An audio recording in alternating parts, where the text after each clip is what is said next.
Hello there, and welcome to A Film a Day with me, Jordan Woodley.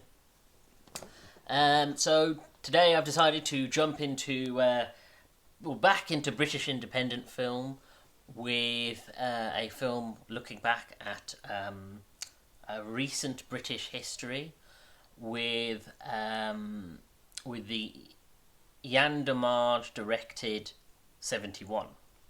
So this is or was his debut feature film, which came out in 2014, and the film focuses on, I suppose, the time of the Troubles, the beginning of the Troubles in Ireland, and I suppose the sort of new era of conflict across the country, but obviously focusing on Belfast and sort of the perspective, the military perspective on that.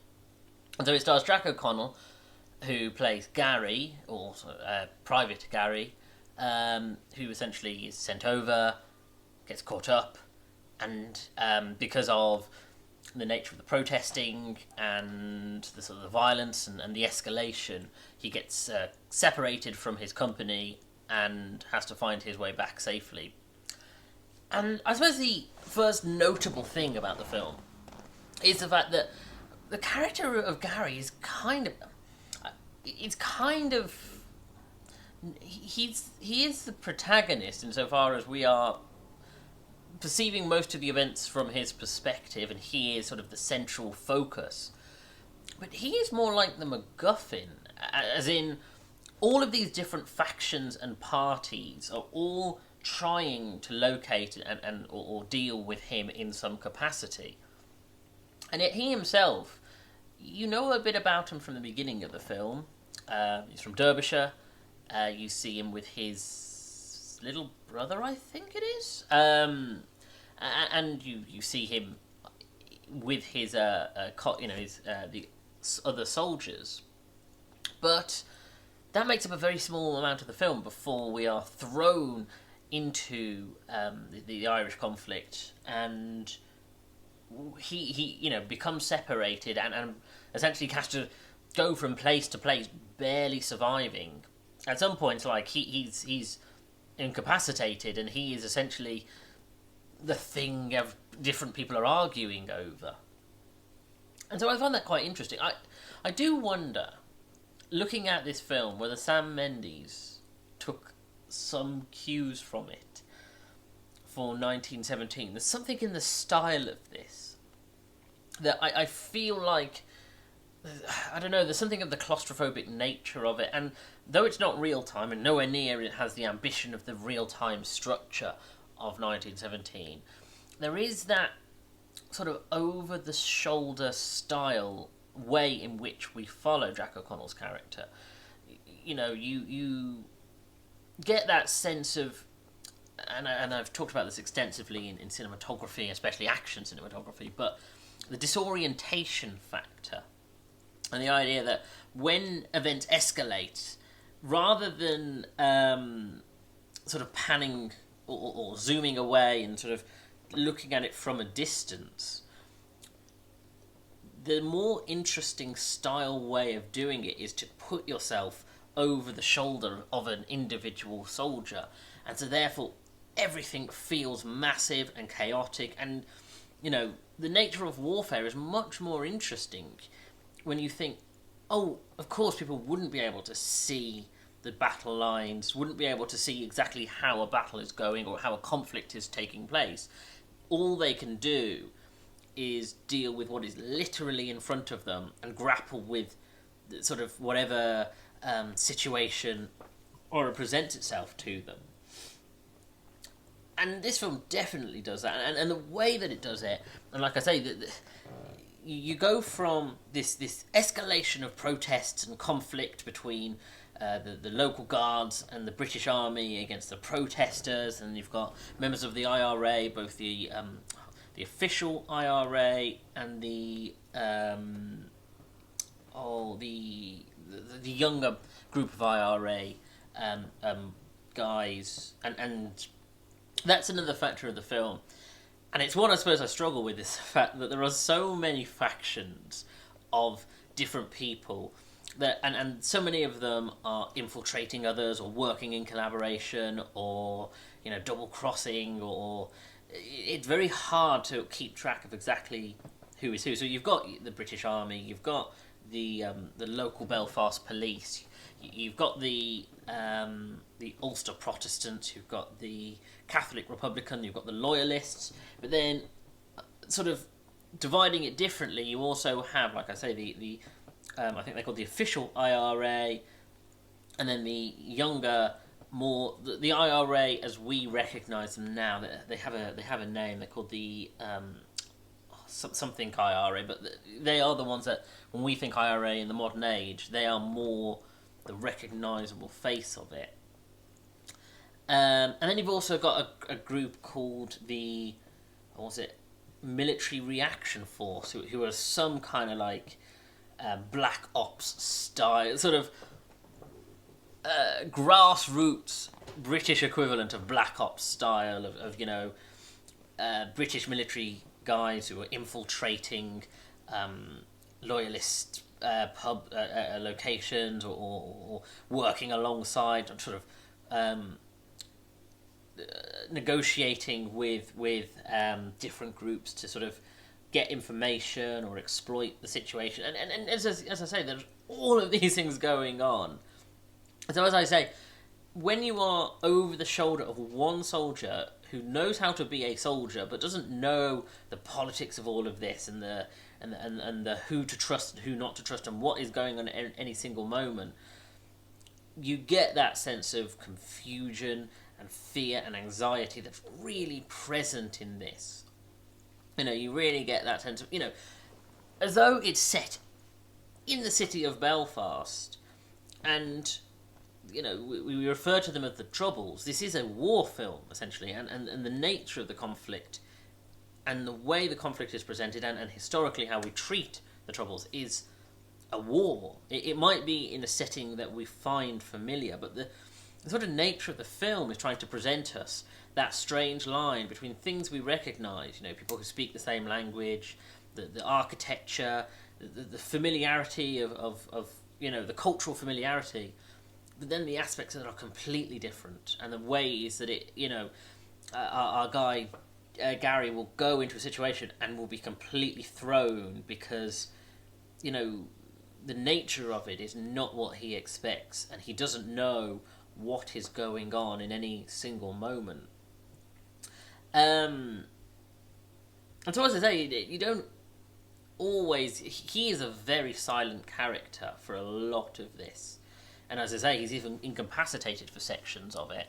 And so you just get these other groups and characters. And it's not supposed to be a black and white. These are the antagonists, these are the protagonists. The nature of it is supposed to have that shades of grey. Okay, this person seems to be with the British military, but does that mean he's going to help Gary, or is he not? Is he going to help Jack O'Connor, or is he not? Or you get others who seem, members of, like you have this guy who's the head of the, or not the head of, but a in the context of the film, a key member of the original IRA. The Provisional is what the other one is called. And he's trying desperately to not have things fall into the hands of these younger guys who are running the Provisional IRA, because they essentially they just want raw violence, whereas he is sort of, he seems to want to have an objective, though his methods and his the way he does things are not that significantly less violent, but you get that sense of, he is sort of the middle ground, where there's these younger guys, are preparing for full-scale war. And then, of course, amongst that, you also have individual people. Like, Gary encounters these individuals who are just, he doesn't know whether to trust people or not, but sometimes random people will help him. There's this whole section with this little boy who leads him to sort of hit the next location. Purely because he just wants to help this soldier and wants to be his soldier himself, and leads him to his uncle, who may or may not be be able to assist him. And then you've got this couple at a later stage who appear to, just be... Oh, not a couple, sorry, a father and daughter, who appear to be just a, just civilians who find Gary in a particularly bad way at a certain point in the film, and they literally just help him because it's the right thing to do. And so you can see all of these motives and motivations and different characters, trying to sort of, the end game of everything. And then you get people who are just trying to, they find a guy who's in danger and they are just trying to help him. As I say, there is a very warlike aspect of this. The way that they build up to him going to Belfast, the way that the sergeant tells him, look, this is going to be a war. As soon as you arrive, you are going to be in a conflict and no one will like you on both sides. It's the British Army, you're going to be treated as the enemy by everyone. And so once you arrive, you get that sense of just, like, everything is either escalating or just de-escalated from a conflict or a full-scale battle, almost. And as I say, there is that war aspect of it. There are bombs going off. There are people who are soldiers who are executed. And you get that sense of, this is no different in structure and style to a film like 1917 or Dunkirk, where, there is moments where, for instance, and I feel like, actually, I'm tempted not to talk about this middle. There is a key moment where, I will say, but this is a minor spoiler because it comes halfway through the film, but a bomb goes off. And the way the cinematography presents the explosion, presents Gary's perspective of it, you all of a sudden feel like you're on a battlefield, like you're on, you're in World War One. And that's the other thing the film does very well, is that it sits with prolonged sections of quietness. And I think that's sort of where I keep thinking of the 1917 comparison, where earlier in the film, when Gary is trying to escape the people who want to execute him, and he flees into alleyways, you get that same style as visually you did in 1917, that sense of, everything is alleyways, and you don't know what's going to be at the turn of each corner. And as I said at the beginning, you get that sense of claustrophobia from it, and that sense of, any moment, a friend or foe could be around any corner. And then once you get to this explosion, part way through, again, you just get this sense of disorientation. The camera is sort of swirling and confused, as if we, as an audience, have been sort of, safely hit by by the sort of force of it from a distance, and we're as disorientated as Gary is. And again, both these sections, the alleyway section, this section, and then other parts of the film, are long stretches of just silence, where you just see Jack O'Connell walking and thinking and trying to work out what to do, or breaking down. And it has no shame in the fact that there are moments where he just, can't cope, and he just breaks down because, he's going through such a tumultuous experience, and this is practically his first day. And you get that sense of, such a great performance from Jack O'Connell. You get that layered character of a guy who, he's not even trying to complete an objective. All he's trying to do is just survive the night. And all the training and experience just gets stripped away, where you just have this man who is just trying to not get killed. And yeah, it's such a good film. It's such a good, interesting film. As a war film, I suppose a urban war film, it's advertised as an action film, and it does have these moments of frenetic action.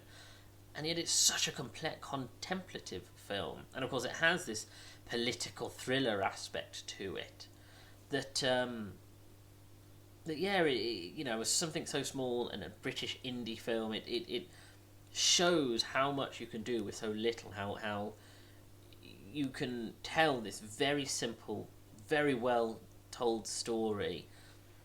Give it the sort of warfare scale, and yet, you know, it doesn't feel big and explosive. It's just it's just simple.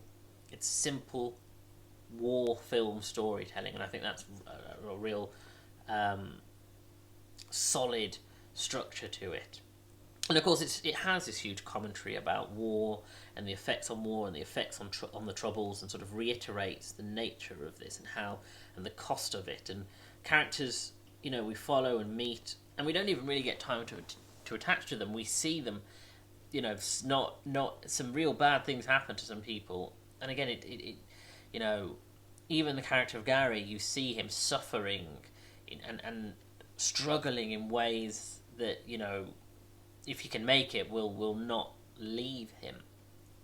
And then you see other characters like Sam Reed plays his sort of ranking officer, and this is a guy who seems well-meaning but inexperienced going in. You know, he kind of has that you know, posh British, oh, he's an officer type, but he is trying to sort of connect and become friendly with his troop, and yet once he's thrown into this, as well as dealing with the sheer violence of it, he's also dealing with the politics and the fact that everyone on some level seems to be double dealing, and as you sort of get to the climax of the film, you get that sense of, oh, you know, this isn't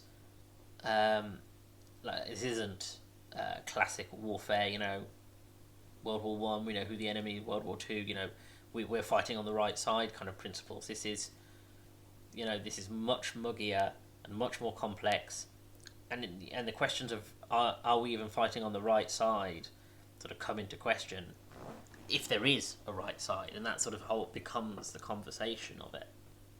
No, it's a very good film. And again, as I've mentioned before, war films aren't my necessary go-to, but I do like this because it knows how to portray a war film in a way that gives me a sense of connection to it, and a sense of, you know, empathy, you know, in the way that it allows you in the mind of one single soldier. I think that's a really strong way to tell a story. Anyway, thank you for joining me. If you like this video, hit the like button, comment below, and share the video, because this all helps with the algorithm. Subscribe to the channel and hit that little bell to get notifications of when new videos are uploaded.